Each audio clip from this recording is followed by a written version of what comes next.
Sports on ABC7 brought to you by Dodge. Hurry in and get a great deal during the Dodge Summer Clearance Event. All right, Sports Time. Rafer's here. Boy, that convention was just popping today. You were part of it. I had a great time down there. Thank you for all the nice tweets. And we talked to Brandon Sod and Andrew Shaw and their dads. And your kids were there. They were thrilled. Real Harry Chapin, cats in the cradle type of moment. Yes, so it was. We were well represented by ABC7. Day 2 of the convention was another star-studded affair with our very own Ravi and Mark Giangreco moderating. Now, the thinking is the Hawks are poised for another cup run after last season's disappointing finish. Mark led the discussion with the A-listers. That would be Jonathan Toews and Patrick Kane. In front of a packed house, most of them there to see Mark.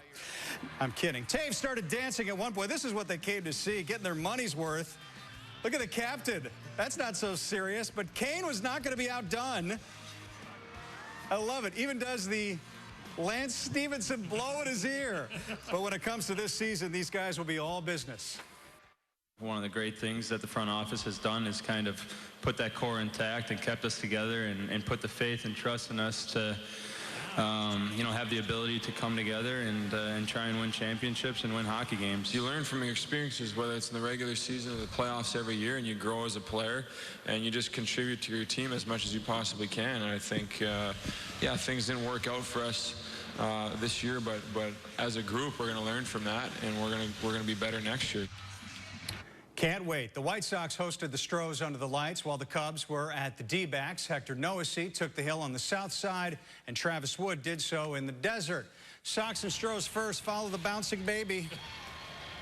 Third inning, bases loaded for Tyler Flowers, who's hit by a pitch. That's going to score Paul Konerko to make it 3-0. But in the fifth, Jose Altuve is going to single in a pair to tie it at 3. But the Sox kept their foot on the gas. Bottom half, it's Flowers again, scoring Alejandro Diaz to make it 4-3. And the bullpen held.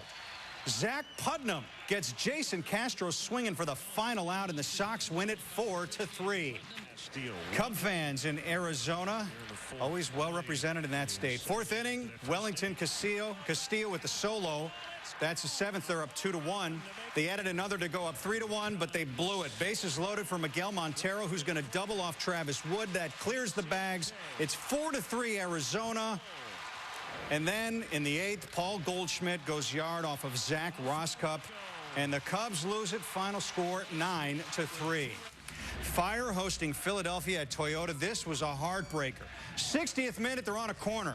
Jeff Larentowicz, the beautiful header, Fire up 1-0. But in the 89th minute, Gonzalo Segares gets called for a handball. It's a bogus call. He can't believe it, but it's a PK for Philly. Sean Johnson nearly stops it, but the Fire play to a draw. Segares is furious, and Larentowicz lets the referee have it. That hurts. Rainy day in the third round of the Open Championship, and it's all more Rory McIlroy. 33-foot putt for birdie on 14, and that is Purdy. That put him up on Ricky Fowler. Then on 16, a putt for Eagle. He was in control on the back nine for the Irishman.